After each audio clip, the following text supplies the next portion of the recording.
Hey guys, version 3.4 is right around the corner, so let's go and do another content overview.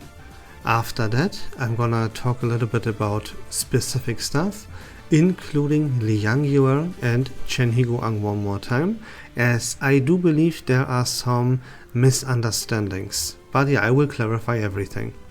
Let's go and take a look at the new storylines first of all. There's gonna be a new storyline for Paper Heron, of course. Here we have a storyline and events attached to these characters, of course, for Chen Higuang. And the anecdote goes to Getyan this time around. We have 4 brand new Euphoria updates for Tooth Fairy, Liang Yue, 6 and Willow. We're gonna have a buttload of banners in this version. On April 16 to May 28, we get Paper Heron. Then on May 7th, there is Chen Higuang dropping. We will have a rerun banner for Liang Yue on May 1st. Chen Higuang is gonna be here until May 28th. And Liang Yue is going to be here until May 22nd.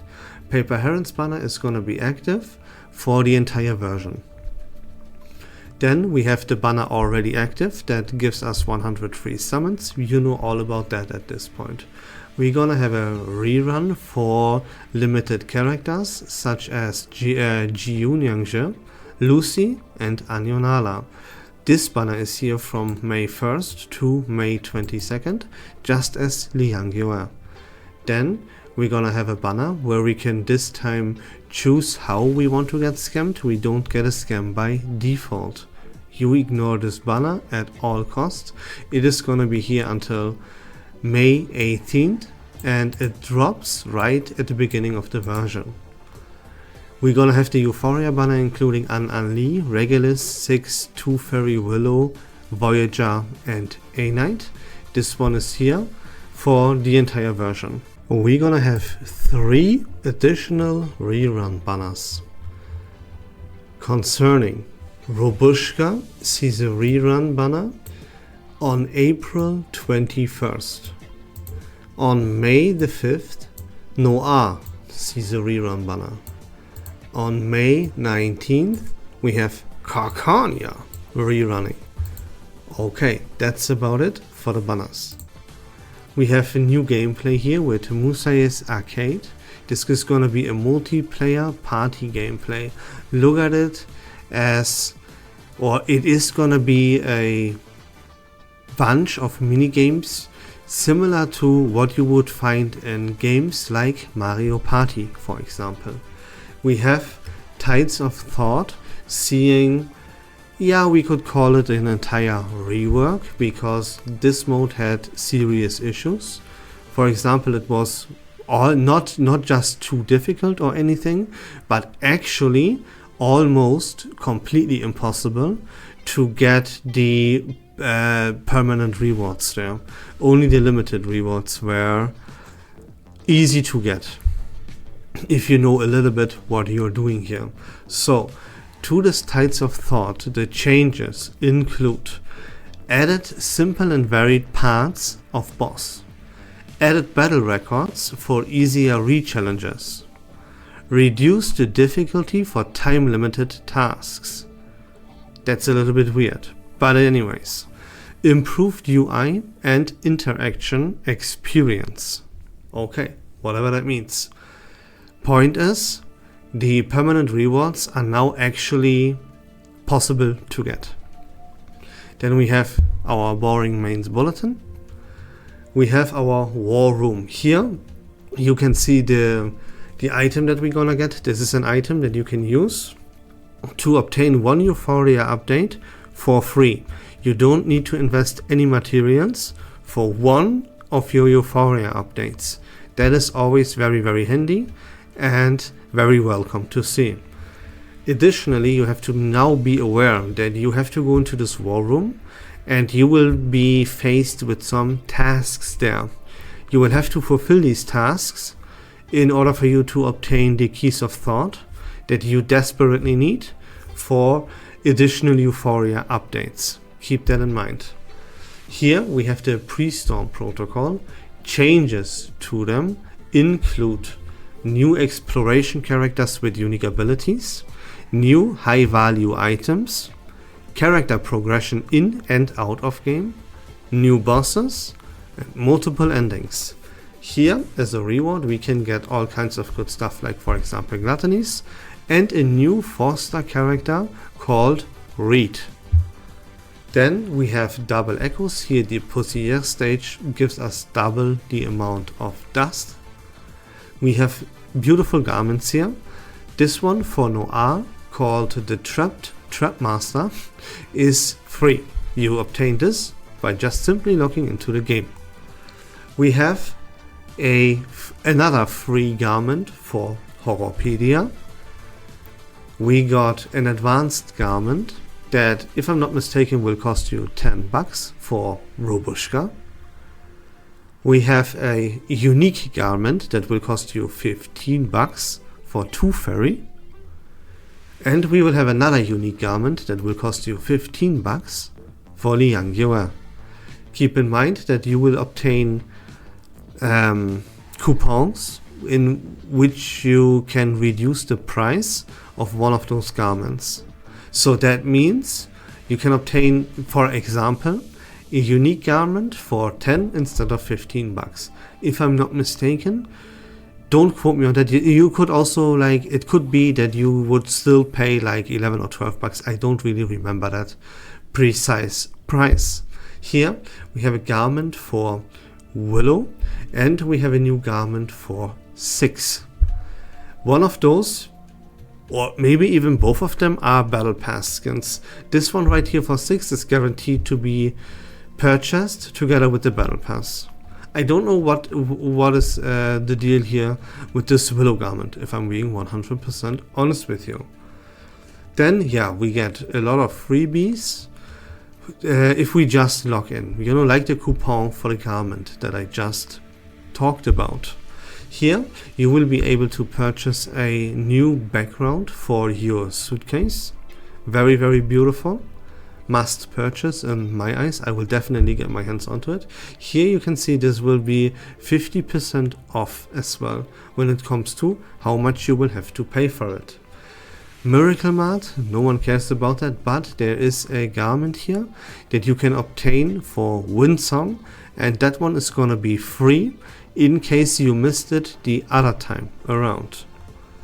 Then we have some upgrades here, of course, for our Wilderness, a Chinese themed Wilderness. And yeah, more free summons whenever you log in. This one right here will give you a decatone. That means you have a free 10 pull on the Paper Heron banner. Last anniversary, the same thing was the case for a Liang Yue banner, and there I used the decatone and I got Liang Yue. That was crazy lucky, because now 1 year later, she's one of the best characters in the entire game. So yeah, good luck with this decatone on the Paper Heron banner. Here is, yeah, you log in, you get 20 unilogs over a period of time, of course. Here you can obtain a garment for the wheel that you spin in your summoning animation. That is actually hilarious in my eyes. For this to be unlocked for you for free, you have to be logged in for at least 999 days. Here we get a free portrait for one of the characters that are listed down here. At this point, I will not count out every single character again. You are well aware of which characters are present here in the selection and which one to pick and which ones to skip. Here is a preview for version 3.5 called Carvings on the Sunstone. And the previous half anniversary, which was the version 2.5, will see a rerun here, and that's gonna be about it. Now let me talk a little bit about Liang Yue and Chen Higuang first, and then I want to show you what these minigames here from the Musae Arcade actually look like, and talk a little bit more about this as well. Here you can unlock the Horrorpedia garment for free, by the way, by participating in those minigames. Okay, so the thing concerning Liang Yue and Chen Higuang is that I think there is a little bit of a misunderstanding going on concerning the Liang situation here. The only way where I could explain how this misunderstanding came to life is me putting a lot of emphasis about or onto the fact that you, if you could, should get P2, Liang Yue and Chen Higuang, both of them at P2. That would be the ultimate juicer that you could accomplish in the version 3.4. You know what I mean? But I made it crystal clear, but let me repeat myself. That does not mean that you should skip Liang Yue because it would be too expensive or anything like that. Like, sure, getting both of them P2, that could be too expensive. It most likely will be too expensive for you. But I'm not saying, or that is not the reason to weasel your way out of the fact that you need to pull for Liang. Even Liang Yue, without Chen Higuang at all, and only on P0, is still not only an absolute must pull, she is still the second best main DPS character in the entire game, and she is still the most valuable character to pull for in version 3.4. Just because I put a lot of emphasis onto the fact that the P2s for both of these characters combined are completely out of control nuts, you know, that does not mean that you should not pull for Liang. The argument that I see the most amount of people make when it comes to weaseling their way out of not pulling for Liang is that it's too expensive. That doesn't make any sense. Like, especially if you are a veteran player, you only have to pull for 2 characters in this version, and you pull pretty much guaranteed for 2 characters every single version anyways, so there's no problem here at all. You pull for Paper Heron, you have the rest of her team already established. Even if you don't, there's one character that you get from the free pulls, so no way around that, right? That is just way too good and way too convenient to get Paper Heron. And then the other character that you pull for in this version is Liang Yue, and that's gonna be about it for veterans. There is no this is gonna be too expensive. We all saved up for around 2 months for this very version, and if you now don't manage to pull for 2 characters, like, you did hella mistakes somewhere along the lines. But yeah, the point that I'm trying to get across and what I wanted to clarify is Liang Yue is not only a must pull, it is the most important character in this entire version. She is on P2 and without Chen Higuang the second best main DPS in the entire game, and there is no way skipping that. And that's gonna be about that. Okay, now let's move on and let me show you a little bit of fun stuff here concerning the Musae Arcade. Here we have it. We have a little bit of an overworld here, and we can invite other players to this overworld to screw around here a little bit. Then we will be able to choose a minigame that we play. Here we can customize our avatar here right now, and then we play some minigames together in like a PvP style, right? Here you can see how many players are present, and this is like a memory, I would guess. This is like they are playing memory here a little bit. There are other very fun here. There are things, or critters I should say, dropping from the sky, and we have to move around, and whoever catches the most amount of those critters wins in the end. You know what I mean? Here, whatever this is, or here, you have to get the most amount of points. I explained this in one of my previous videos already. I will not go over all of this again. The point is that this can be a lot of fun. I don't know if this is like everyone's cup of tea or anything, but we will have a blast with this. I will try this mode out. Yeah, you can see here your screen is full of like mini games that could be very, very fun to play together, right? That's the point. Finally, there's something in Reverse 1999 that we can actually actively do together, against each other, with each other. And that mode is something that I want to play with people that are in my Discord server, if they are interested. You know what I mean? So if you are interested and you want to join the fun, then join the Discord server, link in the description down below. And once this drops, I will test this mode out first, because there could be issues concerning people are lagging, connection issues, and that would of course diminish the fun altogether and make it kind of unplayable.